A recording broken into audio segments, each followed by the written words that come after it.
वाले झूठ नहीं बोलते। आज साबित कर दिया। इंशाअल्लाह आपको मेरे ऊपर कोई शक नहीं है। तो झूठों को 20 तारीख में जवाब दोगे। इन झूठों को बता देना कि हम वो है जब इंशाअल्लाह कह देते तो पूरा करते हैं। साथियों, हमारे हरदिल अजीज वे लीडर जो पूरी दुनिया के दिलों पर राज करते हैं, ये हमारी तकदीर है कि अल्लाह ने हमें ऐसा रहनुमा दिया है कि उसकी रहनुमाई में हम अपने आप को मजबूत कर ले। साथियों, मजबूत कर ले, क्योंकि हमने बहुत उठाए हैं लोगों के डंडे झंडे। अब तो डंडा भी अपना होगा और झंडा भी अपना होगा। डंडा अपना होगा, झंडा भी अपना होगा।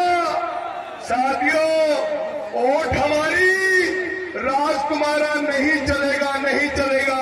हमारे नेता कहते हैं कि जमीन सब समाज को एक साथ लेकर चलना है, लेकिन सबसे पहले अगर किसी पर करे, जब आप इज्जत करोगे तो सब समाज के लोग इज्जत करेंगे। साथियों, तो इंशाअल्लाह मीरापुर विधानसभा में आपकी बार इतिहास बनने जा रहा है। भाई, मैं आपसे बैरिस्टर असदुद्दीन ओवैसी को सुनना है आपको।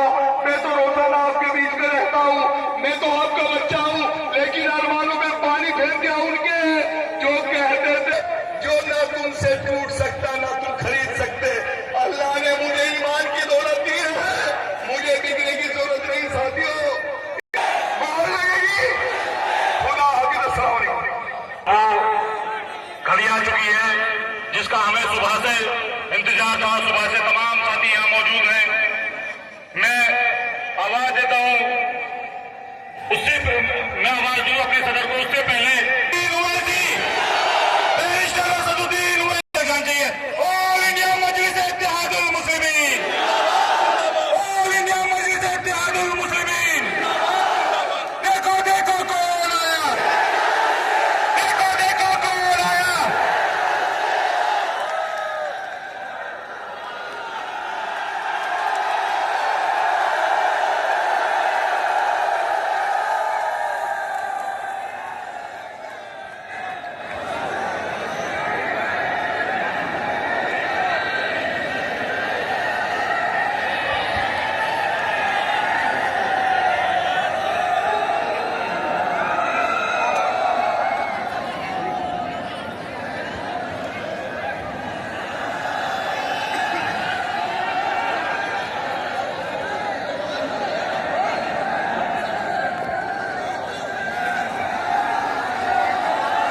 बिस्मिल्लाहिर्रहमानिर्रहीम। अस्सलाम वालेकुम व रहमतुल्लाहि व बरकातहू। मौजूद हाज़िरीन इकराम, बुजुर्गान कौम और मिल्लत, मेरी सरदार माँ और बहनों, गयूर नौजवान साथियों, मंच पर जो हजरात बैठे हुए हैं, तशरीफ फरमा है, और मीरापुर विधानसभा के मजलिस इत्तेहादुल मुस्लिमीन के उम्मीदवार कैंडिडेट मेरे भाई जनाब अरशद राना साहब, मगरबी यूपी के MIM पार्टी के अध्यक्ष मेरे भाई मेहताब चौहान साहब, ज़िला सदर इमरान कासमी साहब, उत्तराखंड के मजलिस पार्टी के सदर जनाब नैयर काजमी साहब, फरमान एडवोकेट साहब, और ख़ास तौर से जनाब शाहनवाज प्रधान साहब, जिन्होंने आज हमको यहाँ पर ये इंतखाबी जनसभा करने की इजाज़त दी, उनका बहुत शुक्रिया। अजीज़ दोस्तों और बुज़ुर्गों, पिछले 14-15 दिन से मैं महाराष्ट्र में वहाँ के विधानसभा के चुनाव में इंतखाबी मुहिम में मसरूफ़ रहा, और कल रात धूलिया में एक जलसे को मुखातिब करने के बाद 3 घंटे के सफ़र के बाद हम औरंगाबाद पहुंचे और फिर सुबह 7 बजे की फ़्लाइट लेकर हम दिल्ली पहुंचे और दिल्ली से अल्हम्दुलिल्लाह गाड़ी से यहाँ पर 3 घंटे में पहुंचे हैं। मैं अल्लाह का शुक्र अदा करता हूँ कि अल्लाह मुझे यहाँ पर आने का मौका दिया, आपके दरमियान में खड़े होकर हमारे उम्मीदवार जनाब अरशद राना साहब और पार्टी के बारे में बोलने का मौका इनायत फरमाया। मैं आप तमाम का भी शुक्रगुजार हूँ कि आपने अपना कीमती वक्त निकाल कर आज आप यहाँ पर आए। मैं सिर्फ आपसे इतनी गुजारिश करने आया हूँ कि ककरौली गांव में ये एक अजीमुशान जलसे आम हो रहा है, इंतखाबी जलसा, कि 20 तारीख के दिन आपको अपना एक वोट पतंग के निशान पर बटन दबाकर आप अपने इत्तेहाद को मजबूत करिए, उत्तर प्रदेश में अपनी क़यादत को मजबूत करिए और अपनी एक बेबाक आवाज़ को अरशद राना के रूप में उत्तर प्रदेश के विधानसभा में भिजाइए, ताकि इस विधानसभा में जो बेशुमार अवामी मसाइल हैं वो उसको हल कर सके। आप जानते हैं कि मीरापुर विधानसभा में बच्चियों के लिए, ख़वातीन के लिए कोई डिग्री कॉलेज नहीं है, अस्पताल नहीं है, और यहाँ पर जो शुगर मिल है, मोराना शुगर मिल, उसकी कैपेसिटी बढ़ाना है, जिसके ताल्लुक से कोई विधायक या सांसद ने अब तक कोशिश नहीं की। गन्ने का रेट जो 450 रुपये होना चाहिए, अभी तक सिर्फ 300 रुपये दिया जा रहा है। इसकी मांग कोई नहीं कर रहा है। और स्कूल नहीं है, रोड नहीं है, बिजली की सहूलत नहीं है, और फिर यहाँ पर जो जोजा बिरादरी है उनको उनका हक भी नहीं दिया जा रहा है। और साथ ही साथ आप जानते हैं कि इस बिरादरी के लिए स्कूल की बहुत बड़ी ज़रूरत है, बुनियादी सहूलतें उनको मुहैया नहीं की जा रही हैं। साथ ही साथ इस विधानसभा में हमारे कुरैश बिरादरी के भी लोग रहते हैं, जिनके कारोबार को जो बरसों से वो कारोबार करते हैं अपनी जिंदगी गुजारने के लिए, उसको यहाँ पर उत्तर प्रदेश की बीजेपी की सरकार ने उस कारोबार को खत्म करने की पूरी कोशिश की और कर भी रहे हैं। तो ये ऐसे मसाइल हैं मेरे अजीज दोस्तों और बुजुर्गों, जिसके लिए आपको 20 तारीख के दिन मुत्तहिदा तौर पर अपने के कोट का इस्तेमाल पतंग के निशान पर करना है। लोग मुख्तलिफ इल्जामात मजलिस इत्तेहादुल मुस्लिमीन पर लगाते हैं, मगर आप जानते हैं कि पिछले कई बरस से हम उत्तर प्रदेश की सरजमीन पर हमारी पार्टी का काम कर रहे हैं। हम चुनाव लड़ते हैं, हारते भी हैं, कोई चुनाव जीतते भी हैं, मगर मैं आपको इस बात का यकीन दिलाने आया हूं, हम चुनाव के नतीजे देखकर हिम्मत हारने वालों का नाम मजलिस इत्तेहादुल मुस्लिमीन नहीं है। हमारे हौसले कल भी बुलंद थे, आज भी बुलंद रहेंगे इंशाअल्लाह ताला, मगर फैसला लोकतंत्र में, जमहूरियत में आपको करना है। अगर आज आप मुत्तहिदा तौर पर अपने वोट का इस्तेमाल इस विधानसभा में करेंगे तो आपकी एक आवाज, आपका एक नुमाइंदा उत्तर प्रदेश की विधानसभा में जाएगा। अगर आपको ये कहकर जरूर डराया जाएगा कि एक अरशद राना जीतने से क्या होता है, तो मैं उनको बताना चाह रहा हूं, भाई रुक जाइए, मैं आपको बताना चाह रहा हूं कि आरएलडी के कितने सांसद लोकसभा में है? 2 ही तो है ना, 2 है उनके, और एक विधानसभा की सीट बीजेपी की उनके लिए छोड़ देती है। और जब मजलिस इलेक्शन लड़ती है उत्तर प्रदेश में, तो ये तमाम के तमाम बड़े बड़े लोग जो मुस्लिम क़यादत को, जो आपकी एक आजाद क़यादत को बर्दाश्त नहीं करते, वो ये कहना शुरू कर देते हैं कि नहीं नहीं, एक होगा तो क्या होगा। मेरे भाई, आरएलडी के 2 सांसद हैं और बीजेपी को ये विधानसभा की सीट छोड़ना पड़ा।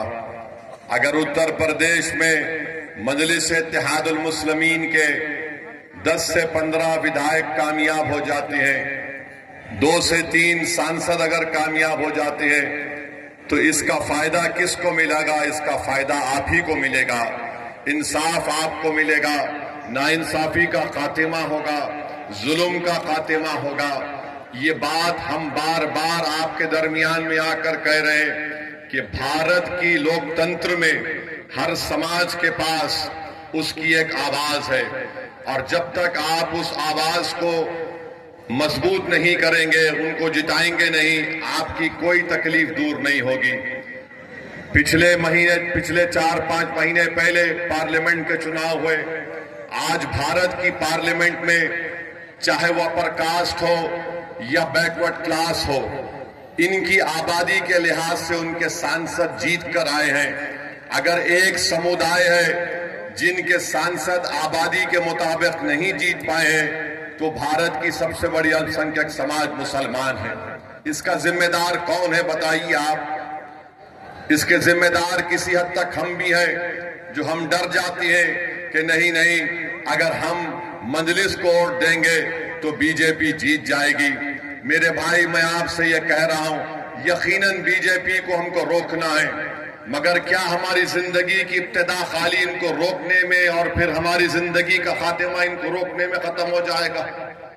फिर हमारी आवाज कहां पर जाएगी? मिसाल के तौर पर मैं आपको बताने के लिए कह रहा हूं, आज भारत की पार्लियामेंट में नरेंद्र मोदी की हुकूमत ने एक वक्फ बिल बनाने का कानून पेश किया। अगर मजलिस इत्तेहादुल मुस्लिमीन के कम से कम 3 MP होते, इम्तियाज जलील अगर औरंगाबाद से कामयाब हो जाते, अख्तरुल ईमान बिहार किशनगंज से कामयाब हो जाते, तो क्या मोदी इस तरह की हरकत करने के बारे में सोचते? और आप जानते हैं कि वक्फ बिल क्या है? ये जो वक्फ बिल नरेंद्र मोदी ने भारत के पार्लियामेंट में पेश किया, ये बिल ये कहता है कि अगर ये बिल कानून बनेगा तो कल कलेक्टर डीएम ये फैसला करेगा कि वाकई में ये मस्जिद वक्फ है या नहीं, ये खानका वक्फ है या नहीं, मदरसा वक्फ है या नहीं, या कब्रिस्तान वक्फ है या नहीं। और वक्फ यूजर को इस बिल में निकाल दिया गया है। मैं जिम्मेदारी के साथ आज आपके दरमियान में ककरौली गांव में खड़े होकर आपसे और उत्तर प्रदेश के तमाम जिम्मेदारों को बता रहा हूं, उत्तर प्रदेश सुन्नी वक्फ बोर्ड में जितनी जायदादें रजिस्टर्ड हैं, 99% वक्फ यूजर है, यानी उसका कोई डीड नहीं है मगर रजिस्टर्ड है। अगर खुदा ना खास्ता यह कानून बीजेपी की हुकूमत बनाएगी तो इन तमाम 99% वक्फ जायदाद का क्या होगा? क्योंकि मोदी ये कह रहे हैं कि जो जायदाद वक्फ होती है, हम और आप मानते हैं कि उसका मालिक अल्लाह होता है, सुबह क़यामत तक मालिक उसका अल्लाह होता है, मगर मोदी इस तरह का बिल पार्लियामेंट में पेश कर रहे हैं कि मालिक अल्लाह नहीं होगा, मोदी होगा और मेरा नायब का डीएम होगा, कलेक्टर होगा। उत्तर प्रदेश में जितनी सुन्नी वक्फ बोर्ड की प्रॉपर्टियां हैं, 99% वो वक्फ यूजर है। इस बिल में वक्फ यूजर को उड़ा दिया गया। इस बिल में यह बात लिख दी गई है कि अगर कोई भी जाकर डीएम कलेक्टर के पास ये शिकायत कर दे कि ये फुला जायदाद वक्फ की नहीं है, तो कलेक्टर जब तहकीकात का इंक्वायरी का ऑर्डर देगा, जैसे ही वो इंक्वायरी का ऑर्डर देगा, उस वक्त से वो जायदाद वक्फ नहीं रहेगी। कब तक वक्फ नहीं रहेगी? जब तक कलेक्टर या डीएम अपनी इंक्वायरी मुकम्मल नहीं कर लेता। डीएम इंक्वायरी मुकम्मल नहीं करेगा, इंक्वायरी का ऑर्डर जारी कर देगा, वक्फ की प्रॉपर्टी से, जायदाद से हम महरूम हो जाएंगे। आप बताइए फिर किसका नुकसान होगा इस बारे में? फिर उसमें बिल में लिख दिया गया कि उत्तर प्रदेश के आज वक्फ बोर्ड में उसका एक एक मेंबर रुकन सिर्फ मुसलमान बन सकता है। मोदी कह रहे हैं कि नहीं, कम से कम 2 गैर मुस्लिम तो बनना ही बनना है, और इलेक्शन नहीं होगा रियासती वक्फ बोर्ड में। प्रदेश की सरकार मेंबर्स को नॉमिनेट करेगी, नामजद करेगी, यानी 2 से ज्यादा भी गैर मुस्लिम उसके मेंबर बन जाएंगे, मेजॉरिटी में आ जाएंगे। मकसद एक ही है कि मोदी ये चाहते हैं कि भारत से वक्फ की जायदादों को खत्म करके रख दिया जाए, मस्जिदें वक्फ ना रहे, दरगाहें ना रहे, खानखाएं ना रहे, कब्रिस्तान ना रहे। इसीलिए मोदी ने इस तरह के बिल को भारत की पार्लियामेंट में पेश किया है। मैं आपको खबरदार कर रहा हूं, मैं आपको बाखबर कर रहा हूं, अगर आज आप नहीं जागेंगे, इस बिल के खिलाफ सदाए एहतजाज नहीं बुलंद करेंगे, तो याद रखिए हम अपनी वक्फ जायदादों को खो देंगे और बाद में रोने से कोई फायदा नहीं। अभी आपको उठकर एक मुस्बित पैगाम देना है, और पैगाम देने का तरीका यह है कि 20 तारीख को जब आप वोट डालने जाएंगे तो आप इसलिए भी पहला अपना वोट इस्तेमाल करेंगे ताकि मोदी को मालूम हो जाए कि हम इस वक्फ बिल को कबूल नहीं करते जो हमारी मस्जिदों को छीनना चाहता है। हम मीरापुर से आरएलडी को हराएं ताकि जयंत चौधरी को मालूम हो जाए कि आप हमारे वोट हासिल नहीं कर सकते जब तक कि आप वक्फ बिल की मुखालिफत में जयंत चौधरी नहीं खड़े हो जाएंगे। तो क्या आप इस वक्फ बिल के खिलाफ वोट देंगे 20 तारीख को? क्या आप अपनी मस्जिद, दरगाहों को, खानखाहों को बचाएंगे? आपने इंशाअल्लाह कह दिया, मगर याद रखिए अगर आप मुत्तहदा तौर पर अपना एक एक वोट मोदी के इस काले बिल के खिलाफ इस्तेमाल करेंगे तो मोदी को भी पैगाम मिलेगा, जयंत चौधरी को भी पैगाम मिलेगा कि मीरापुर की जनता ने जो फैसला दिया है वो सिर्फ मीरापुर की हद तक महदूद नहीं है, बल्कि वो पूरे उत्तर प्रदेश की आवाम ने फैसला दिया है कि हम तुम्हारे इस कानून, इस बिल को नहीं मानते जो हमसे हमारी मसाजिद को और वक्फ की जायदादों को छीनना चाहता है। अब जब वक्फ का बिल पेश हो रहा था पार्लियामेंट में, कौन खड़े होकर मौसर तरीके से संविधान की दफा 25, 26 का हवाला देकर उसकी मुखालिफत में कौन खड़ा हुआ वो पार्लियामेंट के रिकॉर्ड में मौजूद है। दूसरे पार्टी के लोग भी खड़े हुए, समाजवादी के नेता अखिलेश यादव भी खड़े हुए, बिल के बारे में बोलने के बजाय वो कोई और दास्तान सुना रहे थे, वो कोई और ही दास्तान सुना रहे थे। तो मेरे अजीज दोस्तों और बुजुर्गों, याद रखिए अगर आप मौजूदा हालात में अपने वोट से अपने नुमाइंदों को कामयाब नहीं करेंगे तो जो बरसों से हमारा इस्तेसाल चल रहा है वो जारी और सारी रहेगा। अगर एमआईएम पार्टी जीतती है तो यहां पर भारत की जमहूरियत मजबूत होगी, गरीबों और मजलूमों को एक आवाज मिलेगी, क्योंकि आपने समाजवादी को कभी वोट दिया, कभी बसपा को वोट दिया, कभी आरएलडी को वोट दिया। आप सिर्फ वोट देते हैं मगर आपकी आवाज कोई नहीं उठाता, कोई आपके लिए लड़ने के लिए तैयार नहीं होता।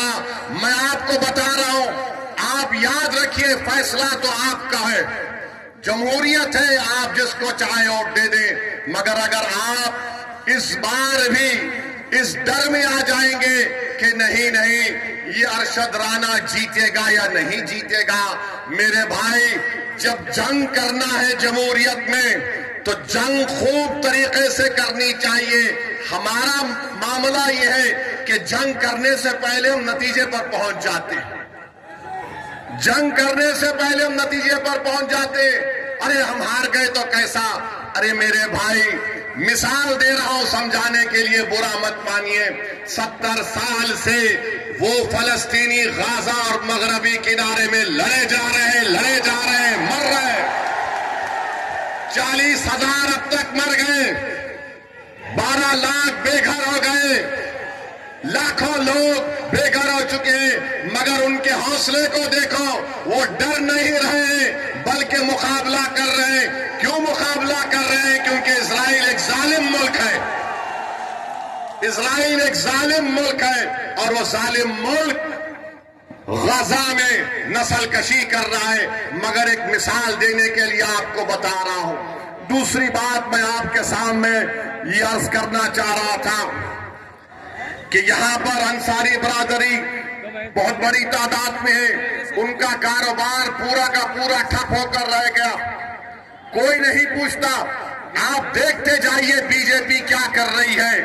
जो भी अल्पसंख्यक समाज के लोग अपने हाथ और खून पसीने की कमाई से अपनी जिंदगी गुजारते, उनकी कारोबार को, उनके बिजनेस को खत्म कर दिया जा रहा है, मगर कोई आवाज उठाने वाला ही नहीं, कोई लड़ने वाला ही नहीं। चुनाव आ गया तो सब आ जाते हैं कि भैया को जिताओ, दरी बिछाओ, अपनी जवानी को कुर्बान करो, उसके बाद हम ही मरते हैं, उसके बाद हम ही मरते हैं। तो मेरे अजीज दोस्तों और बुजुर्गों, मेरे भाई आप सुनिए, हाँ जिंदा है, आप भी जिंदा है, हम भी जिंदा है। हम और आप जब तक जिंदा है उस वक्त तक कयामत नहीं आने वाली, अल्हम्दुलिल्लाह। अब तीसरी जो अहम बात हम आपको बताना चाहते हैं, यहां पर आप जानते हैं कि मंजलिस पार्टी जब लड़ रही है तो मुझे बताया गया कि हस्बे आदत, हस्बे रिवायत हमारे जो सियासी मुखालिफिन हैं वो बोलना शुरू कर दिए, भाजपा का फायदा हो जाएगा, भाजपा का फायदा हो जाएगा। कहां से फायदा होगा मुझे बताओ। अच्छा, यहां पर एक और विधानसभा में उत्तर प्रदेश में चुनाव हो रहा है, करहल में हो रहा है। करहल में बीजेपी का उम्मीदवार कौन है? अखिलेश के भाई धर्मेंद्र का बहन वही लड़ रहा है। तुम अपने परिवार को नहीं रोक सकते और तुम आकर यहां पर मीरापुर में कह रहे हो कि मजलिस लड़ रही है तो फुला को फायदा हो जाएगा। अरे तुम्हारे भाई का बहन भी लड़ रहा है, यानी तुम्हारे परिवार हर पार्टी में बैठकर मलाई और गुलाब जामुन खा लेंगे और हमको वोट ना दे कोई, ये कैसे होगा बताइए आप। और अहम बात मैं आपको याद दिला रहा हूं, 2012 सितंबर, ये मुजफ्फरनगर जिले में आता है। अखिलेश यादव मुख्यमंत्री थे, मुजफ्फरनगर का फसाद हुआ। आजादी के बाद सबसे ज्यादा अल्पसंख्यक समाज के मुसलमान अगर बेघर हुए 50,000, इसी अखिलेश यादव जब मुख्यमंत्री थे बेघर हुए थे। जो खेतों में रह रहे थे, पर्दों के टेंट में रह रहे थे, और यही अखिलेश यादव मुख्यमंत्री थे जब 50,000 लोग बेघर हो गए थे। किसी के माओं की इज्जत लूट ली गई, किसी के बहनों को कत्ल कर दिया गया। आप कैंपों में जिंदगी गुजार रहे थे और अखिलेश यादव सैफई में उत्सव मना रहे थे, मुंबई से एक्टरों को बुलाकर नाच गाना करवा रहे थे। यही अखिलेश यादव थे जिन्होंने बुलडोजर चलाया था उन रिलीफ कैंपों के ऊपर। तो मेरी आपसे गुजारिश है कि याद रखिए, यही समाजवादी पार्टी की हुकूमत थी, यही मुजफ्फरनगर का इलाका था जहां पर यह हुआ था। और जब मुजफ्फरनगर का कांड हुआ, कौन उन कैंपों में जाकर फिरकर उन गरीबों की मदद करने के लिए आया था? मैं 3 दिन इस कैंपों में रहा, जाकर देखता रहा। उस जमाने में मैं आया और हमारे एक दोस्त शाहनवाज साहब थे, मरहूम जफरयाब जिलानी साहब के साथी थे। मेरे अजीज दोस्तों और बुजुर्गों, ये बात आप अपने जहन नशीन कर लीजिए। 20 तारीख के दिन अपने के कोर्ट का इस्तेमाल करिए और फिर इस विधायक यहां पर ककरौली गांव में हम पुलिस से भी गुजारिश करेंगे, आप देखते ही हमको चालान मार देते हैं। हमको मालूम आप बहुत हमसे मोहब्बत करते हैं, मगर इतनी ज्यादा भी मोहब्बत मत करिए जो हमारी जेब खत्म हो जाए। मेरे अजीज दोस्तों और बुजुर्गों, और फिर आ जाइए, आपके मुख्यमंत्री बाबा के ऊपर भी कुछ बोलना पड़ेगा। आजकल बाबा महाराष्ट्र में फिर रहे हैं, सुनिए, महाराष्ट्र में फिर रहे हैं और नहीं जरूरत है, और नारा लगाए हैं बटेंगे तो कटेंगे, बटेंगे तो कटेंगे बोलते हैं। मैं उत्तर प्रदेश के मुख्यमंत्री से वो चैलेंज कर रहा हूं। झांसी में मेडिकल कॉलेज में 10 मासूम बच्चे जलकर मर गए, 10 मासूम बच्चे जलकर मर गए। और जब वो वार्ड में, न्यू नेटल केयर के वार्ड में एक शख्स था जिसके 2 जुड़वा बेटियां भी उस न्यू नेटल वार्ड में थे। जब वार्ड में आग लगी तो शख्स कूदकर 10 से ज्यादा मासूम छोटे बच्चों की जान बचाया। बाद में मालूम हुआ कि उसकी 2 बेटियां, जुड़वा बेटियां जलकर मर गई। और उस शख्स का नाम आपको मालूम क्या था? जिसने 10 से ज्यादा मासूम बच्चों की जान बचाई, जो 6-8 महीने के बच्चे बच्चियां थे। उस शख्स का नाम याकूब मंसूरी था। याकूब मंसूरी कूद गया आग में। ये नहीं देखा मुख्यमंत्री बाबा योगी आदित्यनाथ, नरेंद्र मोदी, देखो याकूब मंसूरी आग में कूदकर ये नहीं देखा कि किस समुदाय, किस मजहब के मानने वालों के बच्चे हैं। वो ये देखा कि बच्चे जल रहे हैं और कूद गया। ये अल्लाह को कुछ और ही मंजूर था, वो अपनी 2 मासूम जुड़वा बच्चियों को नहीं बचा सका। मैं योगी आदित्यनाथ को चैलेंज कर रहा हूं, क्या तुम याकूब मंसूरी को बुलाकर उसके सामने बोल सकोगे बटोगे तो कटोगे? बोलोगे आदित्यनाथ, क्या तुम बोल सकोगे कि बटोगे कटोगे? याकूब मंसूरी को बोलो। क्या देश के प्रधानमंत्री याकूब मंसूरी को बुलाकर बोलेंगे एक है तो सेफ है? किसके लिए नारे लगाए जा रहे हैं? किसके खिलाफ जहर फैलाया जा रहा है बीजेपी की तरफ से? ये सब के सब भाजपा के लोग एक समुदाय के खिलाफ नफरत पैदा करने का काम कर रहे हैं। याद रखो मोदी, योगी आदित्यनाथ, देश रहेगा, आप और हम खत्म हो जाएंगे, देश बाकी रहेगा। और इस देश की ताकत यहां की भाईचारगी और मोहब्बत है। अगर आप नफरत खोलेंगे एक समुदाय के खिलाफ, आपको सियासी फायदा तो हो सकता है वक्तिया तौर पर, मगर क्या इससे देश मजबूत होगा? बटेंगे और कटेंगे का मतलब क्या है बताओ हमको। अरे बांग्लादेश में जो हुआ, तुम शेख हसीना को क्यों रखे भारत में बुलाकर? उसको भी भगा देते। बांग्लादेश से भाग कर शेख हसीना आ गई। मोदी जी बोले आ जाओ मेरी बहन, यहां पर रह जाओ। और हमको योगी बोल रहे हैं बटेंगे तो कटेंगे। मेरे अजीज दोस्तों और बुजुर्गों, ये बीजेपी के मंसूबे हैं। इस तरह की वाहियात बातें करते हैं। भारत के प्रधानमंत्री क्या कहते हैं? एक है तो सेफ है। 10 साल से सेफ नहीं थे क्या मोदी जी? 10 साल से देश सेफ नहीं था क्या?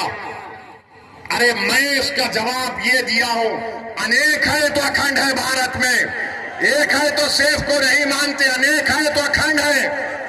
इस देश में अंसारी भी है, कुरैशी भी है, जोजा भी है, सैफी भी है, दलित भी है, बैकवर्ड क्लास भी है, अपर कास्ट भी है, ठाकुर भी है, ब्राह्मण भी है, मराठा है। इस देश की ताकत तो यही है मोदी जी, मगर आरएसएस की कोशिश ये की है। इसीलिए मोदी जो कह रहे ना कि एक है तो सेफ है, हम कह रहे अनेक है तो अखंड है। मेरे अजीज दोस्तों और बुजुर्गों, क्या अच्छा ये भी है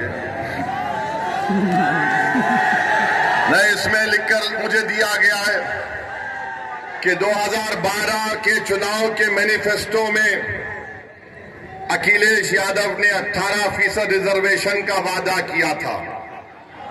अखिलेश यादव के पास रिजर्वेशन है किसका है? खाली अपने खानदान और परिवार का। मैं बन जाऊं, मेरी वाइफ बन जाए, मेरा भाई बन जाए, चाचा का बेटा बन जाए, वही रिजर्वेशन है। आरक्षण खाली उनके परिवार के लिए, आपके लिए नहीं है। आपको गलतफहमी है। ये समाजवादी कभी भी आपका कोई काम करने वाली नहीं है। मगर आप ये समझते हैं कि क्या करें, मजबूरी है। अरे अब तो मजबूरी नहीं है ना, ये तो पार्लियामेंट का चुनाव नहीं है। आप यहां पर मुत्तहदा अपने वोट का इस्तेमाल करिए, अरशद राणा को कामयाब करिए, तो भैया का दिमाग भी ठिकाने लग जाएगा। पूरी तरीके से दिमाग ठिकाने लग जाएगा। इनको मालूम होना चाहिए। याद रखिए, मैं कब तक जिंदा रहूंगा, आप कब तक जिंदा रहेंगे नहीं मालूम, मगर अगर आप अपने वोट से अपनी लीडरशिप को पैदा करेंगे तो आपके वोट की कीमत बढ़ेगी, आपके वोट की अहमियत बढ़ेगी, आपकी जिंदगी की अहमियत बढ़ेगी। आपके इन बेरोजगार नौजवान बच्चों का मुस्तकबिल के बारे में सोचने पर मजबूर हो जाएंगे। इबादत गाहों की हिफाजत होगी, मगर सिर्फ आप वोट डालते रहेंगे तो इनको मालूम कि सिर्फ डराओ इन लोगों को, ये डर कर वोट दे देंगे।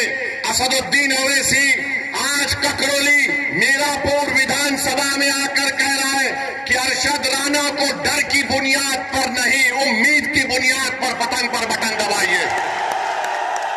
डरने की जरूरत नहीं है मेरे भाई। मौत एक मर्तबा आती है, 2 मर्तबा नहीं आएगी मौत। हर कोई जो इस दुनिया में आएगा जाएगा, चाहे वो प्रधानमंत्री हो या मुख्यमंत्री हो या ओवैसी हो, सबको जाना है इस दुनिया से। मगर जब जाएंगे तो हम अपनी विरासत में क्या छोड़कर जाएंगे? क्या हम अपनी विरासत में जायदाद को छोड़कर जाएंगे, खेत को छोड़कर जाएंगे, बैंक बैलेंस छोड़कर जाएंगे? हम अपनी विरासत में अपने नेक अमाल छोड़ेंगे, नेक औलाद छोड़ेंगे और सियासी शऊर छोड़ेंगे, मिल्लत का इत्तेहाद छोड़ेंगे, अपने नुमाइंदों को लीडरशिप बनाकर छोड़ के जाएंगे। ये विरासत आपको याद रखना है। तो मेरे अजीज दोस्तों और बुजुर्गों, आपको डरने और घबराने की जरूरत नहीं है। 20 तारीख के दिन आप लोग अपने घर से निकलकर अपना एक वोट का इस्तेमाल करिए। महंगाई आसमान को छू रही है, मामूली चीजें गरीब खरीद कर नहीं खा सकता, मगर योगी बोलते हैं बकेंगे तो कटेंगे, प्रधानमंत्री बोलते हैं एक है तो सेफ है, कोई कहता है धर्म युद्ध है, कोई कहता है और जिहाद है। अब ये और जिहाद कहां से आ गया मुझे नहीं मालूम, लव जिहाद कहां से आ गया नहीं मालूम। और हम मोदी को और योगी को बोल रहे हैं, अब तुम अपनी जबान से बुलडोजर का तो नाम लेके बताओ।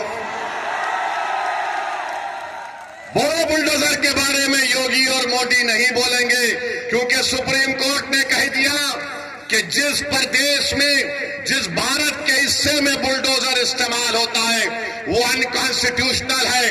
वो वहां की स्थिति को दिखाता है कि क्या वहां के हालात है। सुप्रीम कोर्ट ने यह भी कह दिया कि अगर कोई गवर्नमेंट का अधिकारी बुलडोजर लेकर आएगा तो सुप्रीम कोर्ट ने कहा कि वो हमारे अहकामात का उल्लंघन कर रहा है, उसकी नौकरी चले जाएगी। तो बाबा तुम्हारा बुलडोजर चला गया, तुम बुलडोजर लेकर आएंगे, सुप्रीम कोर्ट तुमको सुप्रीम कोर्ट में कंटेम्प्ट की नोटिस देगा। 15 दिन का टाइम देना पड़ेगा। 15 दिन के टाइम से पहले बुलाकर बात करना पड़ेगा, रिकॉर्ड करना पड़ेगा, उसकी सुनवाई करना पड़ेगा। कितने गरीबों के घर को बुलडोजर से तोड़ दिया गया। सुप्रीम कोर्ट ने कहा कि क्या ये नजारा अच्छा है कि लोग अपने घर को जब बनाते हैं, अपनी जिंदगी की खून पसीने की कमाई से बनाते हैं, लोग बेघर हो जाते हैं, आसमान के नीचे खड़े रह जाते हैं। अरे कितना जुल्म इन लोगों ने किया। मुझे यकीन है कि अल्लाह उन बेजुबानों का आवाज, जो तकलीफ उन बेजुबानों ने उठाई, अल्लाह इंसाफ करेगा। जो बुलडोजर से हुकूमत कर रहे हैं, इंशाअल्लाह ताला तुम्हें शिकस्त भी होगी तो बुलडोजर की तरह तुमको शिकस्त होगी। आज इख्तिदार तुम्हारे पास है, अरे सत्ता किसी के पास रहने वाली नहीं है। बीजेपी वालों, इंदिरा गांधी भी यही समझती थी कि मैं हूं, मगर इंदिरा गांधी चले गई, दूसरे आते हैं। आज योगी और मोदी यही समझते हैं कि हम हैं तो भारत है। नहीं, भारत इनसे बड़ा है। देश उनसे बड़ा है, संविधान उनसे बड़ा है और इस देश की जनता इन तमाम नेताओं से बड़ी है। मेरे अजीज दोस्तों और बुजुर्गों, मैं आपसे फिर से अपील कर रहा हूं कि आप मजलिस इत्तेहादुल मुस्लिमीन का साथ दीजिए। आप जानते हैं कि बुढ़ाना में नबी करीम सल्लल्लाहु अलैहि वसल्लम के शान में किसी ने अनाप शनाप बकने की कोशिश की तो क्या कोई लाल टोपी पहनने वाला गया था? कोई लाल टोपी पहनने वाला गया था? यही हरा कपड़ा डालकर जाने वाले मजलिस इत्तेहादुल मुस्लिमीन के लोग थे। हमारे 19 लोग जेल को गए, मगर हम जब जेल को जाते हैं तो हम बोलते हैं कि ससुराल में गए हैं। और ये तो हजरत यूसुफ अलैहिस्सलाम की सुन्नत भी है। बड़े बड़े लोग जेल को गए और जब जेल से निकले तो बड़े नेता बने, मगर भैया जेल को नहीं जाते। आजम खान जेल को चले गए, अब्दुल्ला जेल को चले गए, मगर भैया नहीं जाएंगे। भैया के बारे में बोलेंगे रे दरी बिछाओ जवानी कुर्बान। अब मालूम हुआ कि आज रोड शो करने आ रहे हैं। अखिलेश, आपने गलत टाइम लिया यहां पर आने का आज। अच्छा, मालूम हुआ कि भैया ने कहा कि अब शेर के धार के सामने कुछ नहीं कर पाएंगे तो कैंसिल कर दिए वो। तो इसका मतलब समाजवादी चुनाव हार चुकी है, मान चुकी है। आप ये बात समझ लीजिए। तो आप 20 तारीख के दिन अपना एक एक वोट पतंग के निशान पर बटन दबाएंगे इंशाअल्लाह। इंशाअल्लाह बोल दिए। फिर यहां हम जाने के बाद इबलीस के लोग आकर कान में खुसखुस करेंगे, ये अरशद राणा जीता तो क्या होगा, क्या फर्क पड़ जाएगा, भाजपा जाएगी। अरे भाई, भाजपा आई मेरी वजह से नहीं आई, इन लोगों की वजह से भाजपा आई है। हम क्या, अच्छा यहां पर यहां का सांसद आरएलडी का है नहीं है? आरएलडी का है ना, बिजनौर के। आपने वोट दिया, किसको दिया? आपने आरएलडी को तो वोट नहीं दिया ना। कितनों ने नहीं दिया, हाथ उठाओ। अच्छा, आप ये बोलेंगे हमारे भाषण के बाद ओवैसी आएगा तो आरएलडी बीजेपी जीत जाएगी। मेरा जवाब यही है कि हाँ, मैं भारत में बैठकर कमला हैरिस को हरा दिया और ट्रंप को जिता दिया, और क्या बोलो, मैं जिम्मेदार हूं। यानी हम यहां पर बैठ जाते नहीं है। ये इनके कांग्रेस के एक नेता बोले हाँ ओवैसी लड़ता नहीं है, मगर उसकी भाषण का इतना असर होता है कि हम हार जाते हैं। मेरे भाई, ये सब बहाने हैं। कोई जीत हार चुनाव है, कोई जीतेगा तो कोई हारेगा। आपसे हम अपील करने आए हैं कि मुत्तहिदा तौर पर 20 तारीख के दिन आप लोग अपना एक एक वोट का इस्तेमाल करिए, पतंग के निशान पर बटन दबाइए, उत्तर प्रदेश में मजलिस इत्तेहादुल मुस्लिमीन को मजबूत करिए। आपके पास एक बेहतरीन कैंडिडेट अरशद राणा आपके सामने है। समाजवादी पार्टी के भी उम्मीदवार हैं, उनके परिवार से उनके बड़े लोग यहां पर सांसद भी रहे हैं, मगर उन्होंने इस विधानसभा के लिए क्या काम किया आप मुझसे बेहतर जानते हैं। मैं आपसे सिर्फ यही अपील करने आया हूं, एक लंबा सफर करके आपसे आया हूं। महाराष्ट्र से निकलकर आज वेस्टर्न यूपी के इस इलाके में सिर्फ इसलिए आया हूं ताकि आपके दरमियान में खड़े होकर मैं अपनी दिल की तकलीफ को अपने जबान के जरिए तुम्हारे सामने बयान कर सकूं। मैं इसलिए आया कि नाइंसाफी का जिक्र तुम्हारे सामने कर सकूं। मैं इसलिए आपके दरमियान में आया मेरे बुजुर्गों, मेरे गयूर नौजवानों, ताकि हमारी आवाज उत्तर प्रदेश के विधानसभा में गूंजे। एक मर्तबा आप मजलिस के उम्मीदवार को कामयाब कर दीजिए और देखते जाइए कि आपके मसाइल कैसे हल होते हैं। वरना याद रखिए, ये समाजवादी और बीजेपी एक सिक्के के दो रुख हैं, एक सिक्के के दो रुख हैं। मैं करीब से देख चुका हूं इनको। ये चाहते हैं कि मानते हैं कि मजबूर है, ये कमजोर है, इनको डराओ, ये डर जाएंगे।